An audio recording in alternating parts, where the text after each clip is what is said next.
There's a certain time of night when everything's gone quiet as a mouse, and the last streetlights are just blurry specks, that your brain starts mulling over stuff it probably wouldn't touch with a barge pole during the day. You start asking about who's really got the power, who's calling the shots, and if there's some invisible hand pulling all the strings while the rest of us are snoozing away. It's a question as old as time, mate, and there's something a bit comforting in a weird way, knowing that generations before us were scratching their heads over the same thing. Tonight, we're going to take it easy, no worries, and have a squiz at one of the most enduring and intriguing myths from the last 3 centuries, the Illuminati, and what they call the New World Order. We won't be getting all flustered or rushing things, nah. We'll just be like curious travelers, kicking back by the campfire, ready to hear a long yarn. A yarn that's got real historical roots, fascinating cultural offshoots, and an amazing knack for sticking around, changing its stripes, and fitting into every era it goes through. See, what we're going to suss out together tonight is that the whole Illuminati story actually has 2 pretty different layers to it. One's the true blue story, the one that went down in 18th century enlightened Bavaria, with a passionate and a bit of a tricky bloke named Adam Weishaupt at the center of it all. The other one's the myth, the story that popped up later on. It was fed by fear, imagination, and that deep human urge to find some hidden order behind all the world's chaos.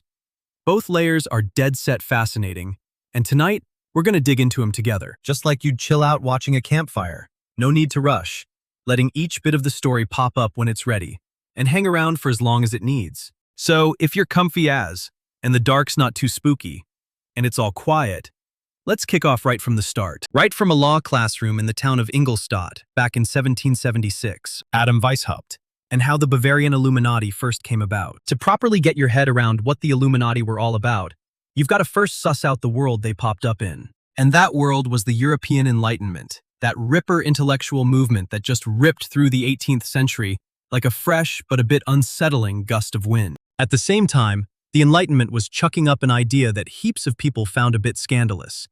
That human reason, not old traditions or church bigwigs, should be the main guide for how we live our public and private lives. That blokes could run their own show, and that knowledge was a fair dinkum right, not just something for the privileged few. So, in that lively and sometimes a bit risky intellectual scene, over in the Bavarian town of Ingolstadt, a young canon law professor, Johann Adam Weishaupt, was cooking up an idea. Weishaupt himself was born in Ingolstadt in 1748, into a family with a Jewish background who'd converted to Catholicism. He lost his old man when he was just a nipper. The Jesuits, who were the most influential and best organized religious mob around back then, raised him. He studied with them, picked up their ways, and even admired their strict setup. But in the end, he chucked out their whole way at the world. There was just something about this bloke, Weishaupt, that didn't quite fit the usual mold. He was a smart cookie, all right, and pretty ambitious too. He absolutely devoured books by Enlightenment thinkers like Rousseau and Voltaire, and those French encyclopedists who were basically rewriting how everyone in Europe thought. But at the same time, he was living in one of the most old-school, church-dominated parts of Europe. Back in the 18th century, Bavaria was a place where the Inquisition was still a real thing. The Jesuits ran the universities, and if you dared to voice any enlightened ideas, you could be in a fair bit of strife. So, Weishaupt, being the bloke he was and given the times, decided to do something pretty typical. He set up a secret society. On the 1st of May, 1776, out in a forest near Ingolstadt, Weishaupt kicked off the Order of the Perfectibilists. That name didn't stick around long, though. It soon became what history knows as the Order of the Bavarian Illuminati. Initially, there were only 5 of them. Weishaupt and 4 of his most trusted students. A pretty humble start for a group that would eventually become the heart of one of the modern world's most enduring tall tales. But before we get stuck into what the order was all about, it's worth having a think about the vibe at that little founding get-together. 5 blokes meeting in secret, knowing full well that what they were up to could cost them their jobs, their freedom, or even worse. That buzz of knowing they were doing something forbidden, that the ideas they were brave enough to share out loud, were exactly what the official powers that be hated. There's something pretty human about that moment, isn't there? That mateship among people who reckon they're onto something that others just aren't ready to cop. So, what was this order actually trying to achieve? We need to be fair dinkum here, because the real history is a fair way off what popular culture has cooked up over the years. Weishaupt's main goals were pretty much all about the Enlightenment, pushing rational thought, fighting against religious extremism and superstition, cutting down the church's power over government stuff, and encouraging a moral code built on reason and good citizenship. Basically, the Bavarian Illuminati started out as a philosophical club with big ideas for change, directly following on from those French encyclopedists. Of course, Weishaupt couldn't just go around spruiking all this openly in Bavaria back then. If he had, he'd have lost his job, copped it from the church, and probably faced something even crookeder. That's why they had all the secrets, the rituals, the code names, and that top-down structure, eh? Just for the blokes in the order. They'd take on old-school or symbolic monikers. Old Weishaupt, for instance, went by Spartacus in the outfit, a nod to that slave leader who had the guts to take on the biggest power back in his day. The order's setup was split into different levels, a bit like the Masons, even though Weishaupt had a bit of a love-hate thing going on with those blokes. At the lower rungs, the new recruits got a good dose of philosophy and ethics. They only found out what the outfit was really about once they climbed up the ladder a bit. It was a layered learning system, you see, designed to keep the order safe and to keep its members keen and loyal. A real game-changer for the Bavarian Illuminati was when Weishaupt bumped into Adolf von Knigge, a German aristo who jumped on board with the order back in 1780. Knigge was a top-notch organizer, a bloke with heaps of contacts in the German-speaking Masonic circles. And because of his efforts, the order just took off like a rocket. From just a few hundred members at the start, the Illuminati swelled to a massive 2,000 to 3,000 at their peak, scattered across different towns in the German lands, and even had a presence in France, Italy, Hungary, and other European spots. They had some pretty big names on their books too. Philosophers, public servants, enlightened gentry, writers, the whole shebang. Johann Wolfgang von Goethe, the poet and playwright, is probably the most recognized bloke linked to the Bavarian Illuminati, though historians still argue about whether he was properly in or not. Duke Ernst II of Saxe-Gotha was also one of the crew. They were blokes of their era, full of that Enlightenment optimism, dead set that reason could totally change society if it just got a fair go. But even then, the order already had the makings of its own downfall brewing. One of the real eye-openers about the Bavarian Illuminati, when you have a proper squiz, is that their internal story was far from some perfectly oiled, coordinated machine, working away in the shadows with pinpoint accuracy. Nah, it was more like a bunch of smart, passionate blokes who were always having a blue, had some fair dinkum ideological stoushes, and never quite got over the inherent contradictions in their whole plan. The biggest drama was the one that flared up between Weishaupt and Knight.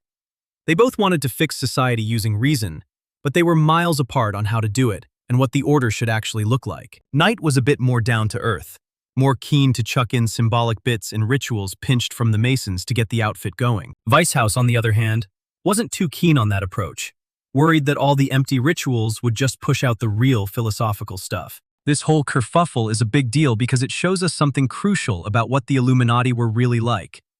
They were just blokes, way too human, not some perfect, seamless outfit, but a living, messy project, chock-a-block with strong personalities and clashing egos. Nick ended up chucking in the towel on the order in 1784, pretty spewing and bitter about it all. That was just one of a few internal stoushes that really knocked the stuffing out of the group's unity. Meanwhile, outside the club, things were getting a bit dicky as well. The Elector of Bavaria, old mate Charles Theodore, was a pretty conservative ruler. Not much chop for those Enlightenment ideas. So, in 1784, after hearing a few whispers about what these secret societies were up to, he chucked out a decree banning any orders not given the tick by the state. The Illuminati were fair dinkum in the firing line, even if the decree didn't actually name them at first. Things went pear-shaped even more in 1785, when a messenger from the order, supposedly carrying some internal documents, got zapped by lightning near Regensburg and kicked the bucket. Word on the street is, the Bavarian authorities nabbed the documents he was carrying, and they spilled the beans on the organization's plans and how it was set up. Whether this yarn went down exactly like that, or if it's a bit of a tall tale, it's a fair dinkum hard one to pin down for sure. But what's for sure, historically speaking, is that in the same year, Charles Theodore chucked out another decree, explicitly banning the Illuminati and declaring the order kaput. Weishaupt had to do a runner from Bavaria and ended up in exile in Gotha, under the wing of Duke Ernst II, where he lived a pretty cruisy life for decades. He spent his time penning philosophical books, sticking up for his ideas, and having a good think about why his project went belly up, before he carked it in 1830, aged 82. A bloke who'd lived long enough to see his humble Bavarian order turn into something completely different in the public's imagination than what he'd actually cooked up. The order itself had pretty much stopped operating, fair dinkum. There's no solid historical proof that it kept ticking along in any organized way after 1785. Modern historians who've had a squiz at that period all reckon the Bavarian Illuminati were a real outfit, but a bit of a flash in the pan, had their moment in the sun, then just packed it in, like heaps of other Enlightenment projects. And yet, the real yarn was only just getting started, eh? Between 1797 and 1798, while Europe was still shaking in its boots from the French Revolution and old mate Napoleon's ghost, he was just starting to pop up on the horizon. Two books rocked up almost at the same time and completely changed the game for how folks talked about the Illuminati. The first one was penned by a Scottish priest and writer, a bloke named John Robinson. It was called Proofs of a Conspiracy Against All the Religions and Governments of Europe. And its main point was pretty straightforward, but a bit of a shocker. Nah, the French Revolution wasn't just the French mob getting a bit rowdy on their own. It was actually a proper stitch-up cooked up by the Bavarian Illuminati. They'd snuck into all the Masonic lodges right across Europe, dead set on knocking over all the kings and churches. Robinson, he laid out all the paperwork, chucked in his sources, and put together an argument that heaps of folks back then actually bought into. Roughly around the same time, this French Jesuit bloke, Augustin Baruel, he brought out his Memoirs Illustrating the History of Jacobinism. It was a multi-volume job, and it pretty much came to the same conclusions. Baruel reckoned this Illuminati conspiracy was even bigger, mate. It went way back to the Middle Ages, apparently, taking in the Templars, the Masons, those Enlightenment thinkers, and then ending up with the Illuminati. They were seen as the latest, most dangerous mob in a centuries-old scheme to knock off the Christian way of life. These two books are pretty crucial if you want to get your head around how the whole modern Illuminati myth kicked off. Robinson and Baruel, the two of them, they were both pretty conservative writers, trying to get their heads around the shocker of the French Revolution. They were after an explanation for something that just didn't make sense. How the old order could just fall apart so fast and so brutally. The conspiracy theory, in a weird way, was a bit comforting.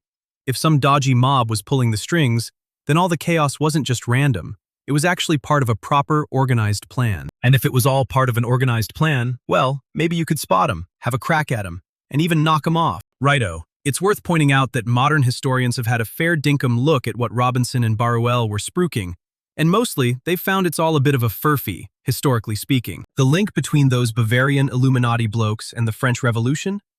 At best, it's pretty much just on the sidelines, mate. Weishaupt and his mob had actually packed it in years before 1789 even rolled around. Any influence they had was more about ideas floating around, a bit vague, not some secret, organized plot. But that didn't really bother the readers back then, and certainly not the long line of writers who came along later and kept the theory going. The Illuminati myth was well and truly born, and once it got a start, geez, it turned out to be tough as nails. Robinson and Baruel's ideas, they shot across the big pond to the States, and fair dinkum, they found a good home there too.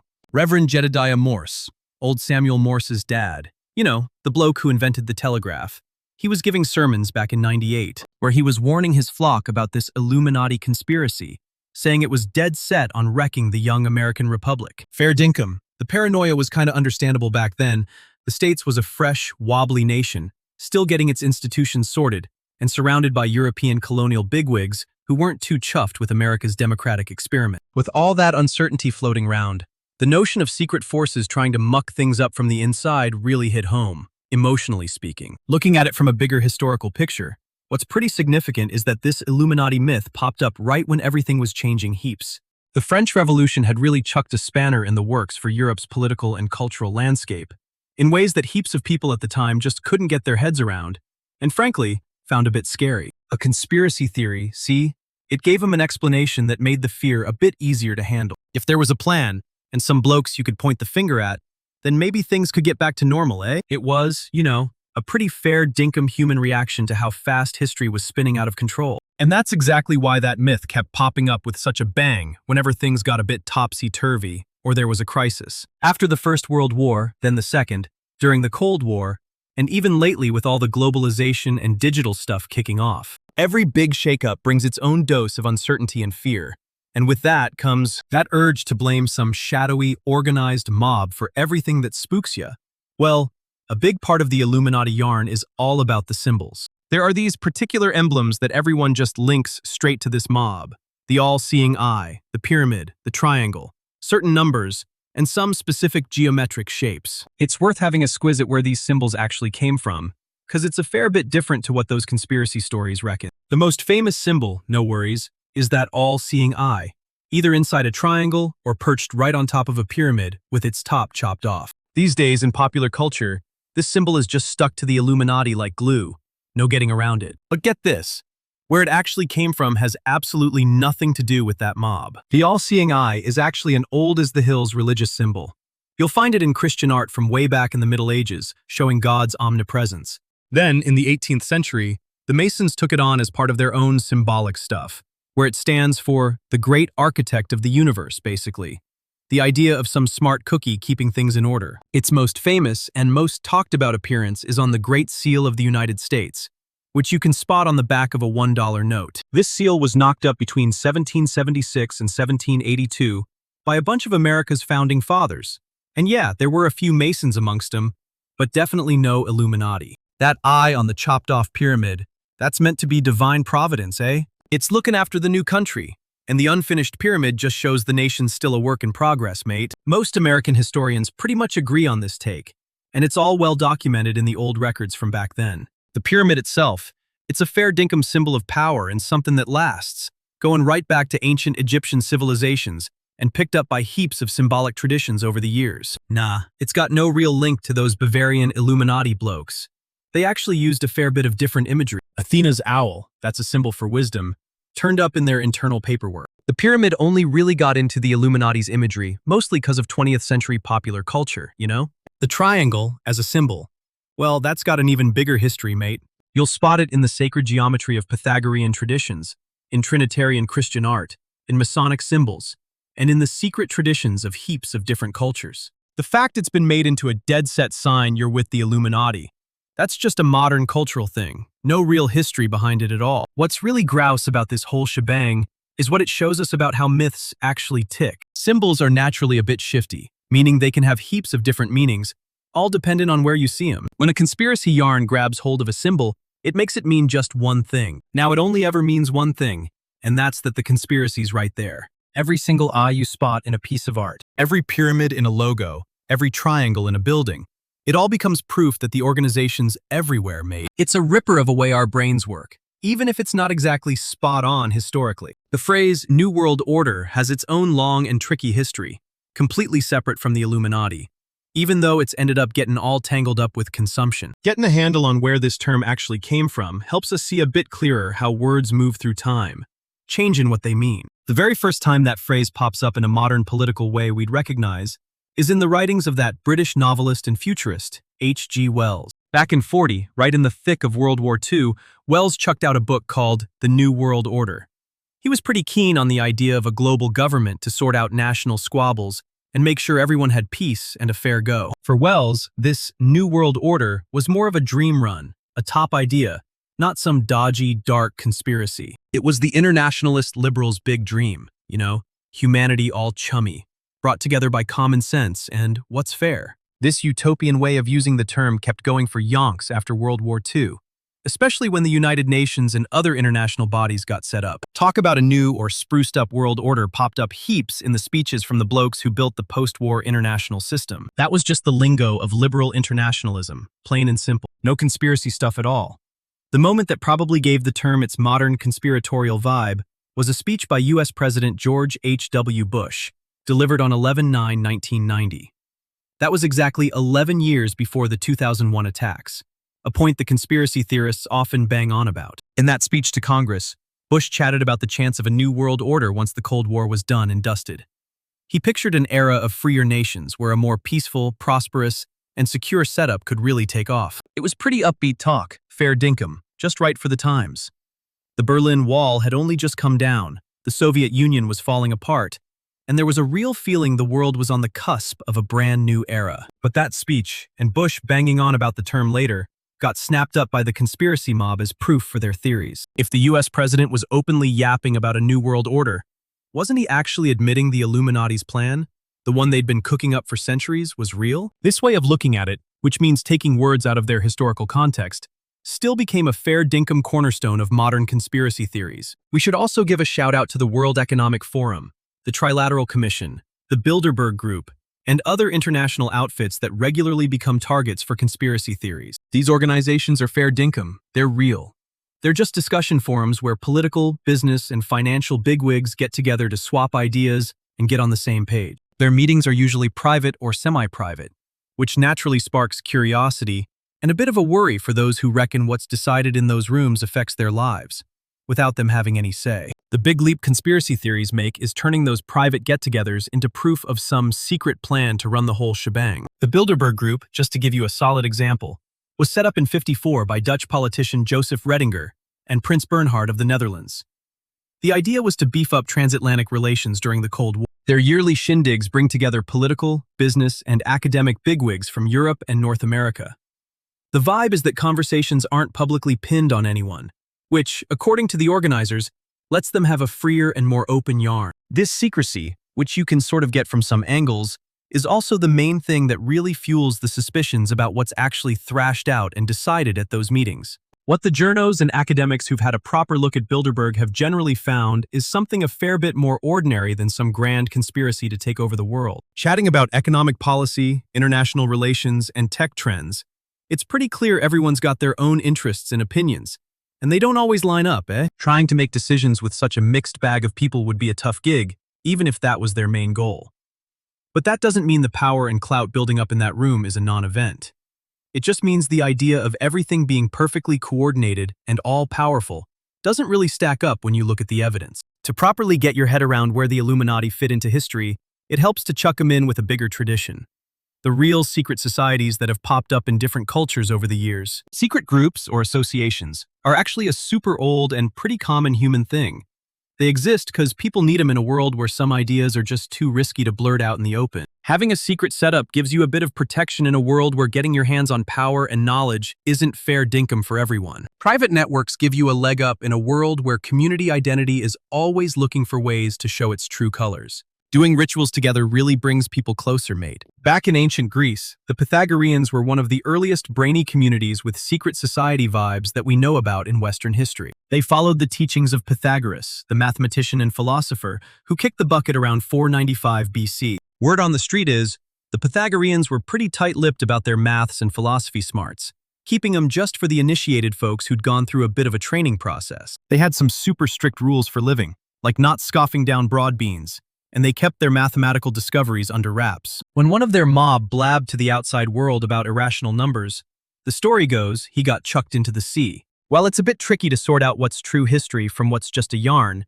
in this story, the Templars are probably the most famous secret society from medieval times. Calling them a secret society needs a bit of a clarification. But the Knights Templar Order kicked off in 1119 in Jerusalem after the First Crusade. They were a bunch of religious knights, and their first job was to look after pilgrims heading to the Holy Land. But as time went on, they turned into something way more complex. A seriously powerful military outfit, loaded with cash, owning heaps of stuff all over Europe, and with an internal setup that got people both admiring them and sussing them out. In 1307, King Philip IV of France, who owed the order a fair bit of dough, ordered a massive roundup of all the Templars in his patch. The accusations thrown at them were heresy, sodomy, and sacrilegious ritual practices, including the well-known claim that they'd spit on the cross during their initiation ceremonies. Heaps of Templars confessed under torture, including the Grand Master, Jacques de Molay. He copped it on the pyre in 1314, right in front of Notre Dame Cathedral in Paris, apparently yelling out that the order was innocent right up until the very end. The Templars getting violently disbanded left one question hanging that's never really been answered. What the blazes happened to the order's treasure? It also stirred up a bit of a mystery, getting people guessing for centuries whether the Templars were still around, just keeping it on the down low. These sorts of guesses are part of the bedrock where heaps of the yarns about the Illuminati and the New World Order got started later on. But the Templars weren't the only old-school mob that got the conspiracy theories cooking. The Rosicrucians are worth a shout-out too. Back in the early 1600s, around 1614 and 1616, some mysterious pamphlets did the rounds across Europe, spruiking this secret club called the Rosicrucian Order. So the story goes, it was started by a legendary German bloke named Christian Rosenkreuz, who apparently lived in the 15th century and picked up some pretty deep, secret smarts while traveling out east. Those pamphlets really got the brainy types across Europe talking, mate. Whether the Rosicrucian Order was the real deal or just a fancy made-up yarn has kept historians scratching their heads for 4 centuries. The general consensus now is that those pamphlets were probably cooked up by a bunch of German Protestant intellectuals. With the theologian Johann Valentin Andrea at the helm, they used this secret revelation style to get their new religious and philosophical ideas out there. But the idea of a secret club of smart cookies with hidden knowledge trying to change the world That really took root and sprouted in all sorts of ways over the centuries that followed. Freemasonry, which really kicked off in early 18th century Britain out of the old medieval builders' unions, is worth a special mention. That's because it's the secret society that actually rubs shoulders with the Illuminati and are often mixed up with them. Modern Freemasonry isn't really a shadowy, plotting mob like the theories make out. It's more of a philosophical and moral brotherhood that uses building stuff as symbols to teach about virtue, knowledge, and looking out for your fellow human. Still, Freemasonry did and still does have bits about it that make it easy pickings for conspiracy theories. Their ceremonies are kept under wraps from outsiders. Their setup with pretty independent lodges means things can be quite different in various countries.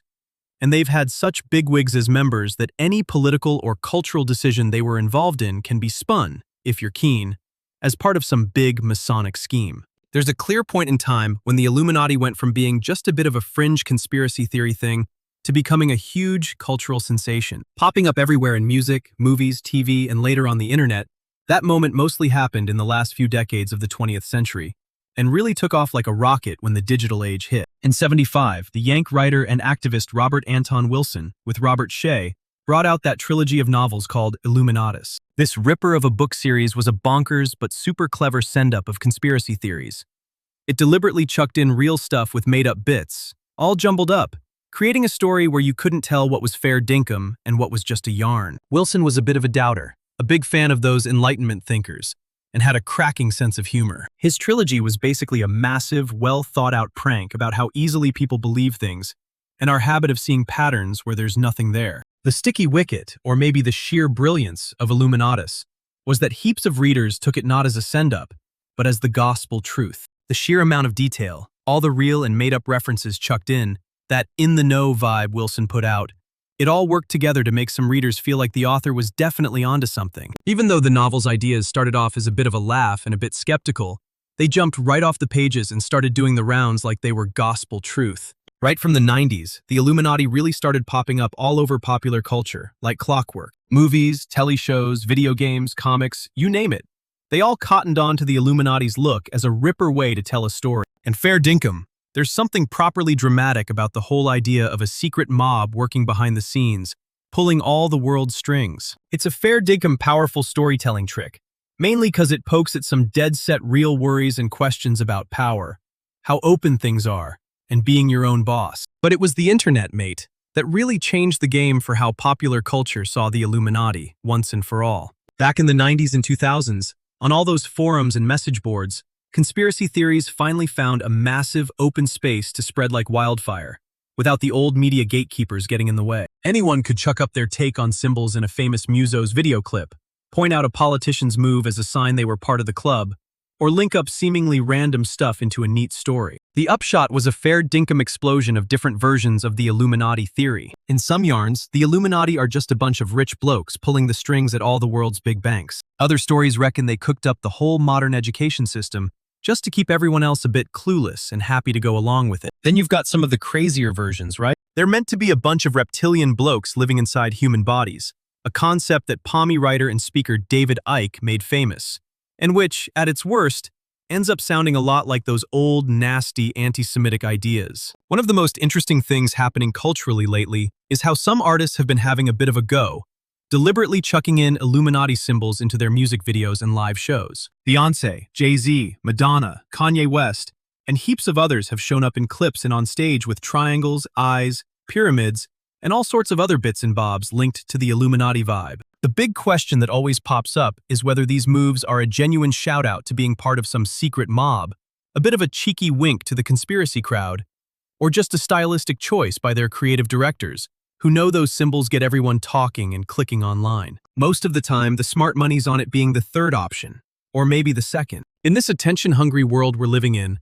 anything a bit mysterious or potentially scandalous is worth a mozza. A video clip that sparks thousands of conspiracy analysis videos on YouTube is a video clip that gets watched millions of times. No worries. There's a whole attention economy out there that makes a buck off mystery and things being a bit vague, whether there's any deep, dark truth behind it or not. Right, this last bit's worth a squiz for a sec. Historians and sociologists who look into conspiracy theories have been a bit worried about how some of them link up. That Illuminati caper and the anti-Semitic stuff, That whole idea of a few powerful blokes pulling the strings behind the scenes to run the world's money. It's got a pretty dark past in Western culture, eh? And if you bring up that idea without being careful about the history, you could end up stirring up some really dangerous old stereotype. Not everyone who's into the Illuminati is anti-Semitic. Not by a long shot, mate. But the way some versions of that theory are told, it's just too similar to those old traditions to simply brush the problem aside. To get your head around why these Illuminati and New World Order theories stick around and grab people's attention so much, we gotta stop for a bit and think about what psychologists have been looking into heaps over the last few decades. The mental and emotional tricks that make us humans find conspiracy theories so believable and, well, a bit comforting. The first one of these tricks is what the psychs call agency detection. Us humans, we're pretty switched on at spotting intentions and plans in everything happening around us. This knack for sensing things has a clear evolutionary benefit, right? Back in the day, when predators and rivals could jump you anytime, picking up on intentions before they showed their hand could mean the difference between making it or carking it. Here's the rub, though. It's that this same sensitivity makes us prone to seeing intentions and plans where there aren't any. When something crook happens to us, we pretty much instinctively look for someone who's cooked it up. The second trick is this need we have for a story that makes sense. Our brains aren't really wired to comfortably deal with chaos and things just happening by chance. When stuff happening in the world doesn't have a clear reason or someone obvious to blame, we get this uneasy feeling that the psychs call uncertainty anxiety. Conspiracy theories, they chuck up something pretty grouse. A neat story where even the most chaotic and unsettling events have a clear cause, someone you can point the finger at, and a hidden plan behind it all. Funnily enough, thinking there's some evil, all-powerful mob running the show is, in a way, more comforting than believing the world's just a complex, messy system where no one's really in charge of anything. The third trick is confirmation bias, which is one of the most looked at and written about things in cognitive psychology. Once we've got a belief, we usually go looking for stuff that backs it up, and just brush off or play down anything that doesn't fit. When you're talking about conspiracy theories, this pretty much makes a closed-off system. Any old thing that looks like it proves the theory is fair dinkum evidence, and anything that seems to go against it, that's just proof the conspiracy runs even deeper than we first reckoned. Because its agents are flat out trying to throw us off the scent. Plus, there are social and political reasons that make people more likely to jump on board with conspiracy theories. Studies show that folks who feel like they've got bugger all control over their surroundings, or who reckon they're being pushed aside by the big institutions, or who've copped a raw deal, are more likely to buy into conspiracy explanations. Now, this doesn't mean only battlers or those on the outer get into conspiracy theories, nor does it mean they're wrong about feeling things are unfair. It just means you're more likely to fall for conspiracy stories when things are a bit up in the air, and you feel a bit helpless, that's all. A big part of why people get into conspiracy stuff is what you could call the buzz of having secret knowledge. Knowing something most others don't, being part of the mob who've seen past the smoke and mirrors, being able to read between the lines and figure out the hidden messages the bigwigs accidentally drop. All that really pulls at the heartstrings, hey? Having that conspiracy knowledge gives you a bit of an identity, like you're the woke one, the one who's not getting conned, who sees the real deal behind the whole show. In a world where heaps of people feel like they're invisible and don't matter, that kind of identity can be bloody appealing. This American bloke, Michael Barkin, a sociologist, he's had a good hard look at conspiracy cultures and reckons one of their main features is what he calls the logic of everything. It makes sense if you've got a well-cooked-up conspiracy theory. There's no event, no matter how tiny or how much of a non-event it seems, that can't be chucked into the story as proof of the theory. A journo's accidental death could be a cover-up for a murder. A flight delay might be part of some grand scheme, and even the design on a banknote could be hiding secret code. This stretchy way of looking at things means the theory is, logically speaking, pretty much impossible to prove wrong. There's no way any event could ever properly show the conspiracy isn't real, because any old thing can just be woven into the yarn. All this stuff matters, because figuring out why folks buy into conspiracy theories is the first step to having a yarn with them with a bit of empathy, instead of just being a snob about it. Generally, the people who latch onto these theories aren't just gullible or a bit off their rocker. They're just trying to deal with fair dinkum worries about power, openness, and fairness, using the same brain tools we all have. The real difference is in the evidence they're using and whether they're keen to have another look at it. And we should be fair dinkum about that too. Just because heaps of specific conspiracy theories don't stack up historically doesn't mean there aren't any real conspiracies, eh? History's chockers with them. We've actually found and documented some real conspiracies, like how tobacco companies hid the dangers of smokes for yonks, Or those secret spy ops, companies ganging up to fix prices, and dodgy power plays covered up by institutions that should be looking after us, not ripping us off. The real difference between a fair dinkum conspiracy and a baseless theory isn't whether there are secrets floating around, but what proof you've got to back up your specific claim, mate. So we're slowly getting to the end of this long yarn, aren't we? We kicked off in a bush near Ingolstadt, with 5 blokes starting a secret society, all keen on an enlightened dream for a fairer, more sensible world. We've gone through the libraries of 18th century conspiracy theorists, checked out symbols that jumped from one tradition to another, and seen political speeches get a new spin on internet forums where theories just went bonkers, multiplying like reflections in an endless mirror. So what's the go with all this when you take a proper, calm look at it? First up, there's the actual story of Adam Weishaupt and his Bavarian Illuminati. A tale of enlightened idealism, clever organizing, internal squabbles, and a pretty quick fizzle out. It's a ripper of a story on its own. No need to pump it up with global conspiracies to grab our attention, eh? Then there's the story of the myth itself, which is just as fascinating, showing how us humans deal with fear, change, and not knowing what's around the corner. It's about how stories get around and change, how a small bunch of 18th century Bavarian thinkers ended up at the heart of a global mythology that spanned centuries and cultures. There's something almost poetic about that whole transformation. And maybe, just maybe, the most important bit is still to come. The big question lurking behind every conspiracy theory, which deserves a fair go, even if the specific conspiratorial answer is a load of rubbish. Who's really calling the shots? How are the big decisions made? And what do we actually know about what's decided in those rooms we can't get into? These questions are legit. They deserve honest answers and a bit of critical thinking too. What the Illuminati story teaches us, with all its richness and complexity, is that the truth rarely looks like those simpler, more dramatic versions we often prefer. Hey, real-world power isn't all tucked away in some secret mob pulling all the strings perfectly. It's spread out, broken up, sometimes organized, other times a bit of a schmozzle, and always up for grab. That might be a bit harder to swallow than the idea of an all-powerful elite, but it's also closer to the truth, mate. And there's something a bit strangely liberating about that truth, too. If there's no perfect plan controlling everything, then the world's a lot more open, more up to chance, and more shapeable than those conspiracy yarns make out. Things can chuck a Yui, people can really make a difference, and the future ain't penned down in some secret society's hidden minutes. Heaps of cultures have this old tradition, see, where everyone gets together at the end of the day for a yarn. It's something us humans have been doing since way before writing was a thing, back when the only light in the dark was a crackling fire. The yarns they spun weren't always happy-go-lucky, nah. Some were pretty dark, chock-a-block with monsters, backstabbing, and powers that threatened to muck up the whole world order. But getting together to tell them, to name the fear and give it a bit of shape, that was a bit like a magic spell, eh?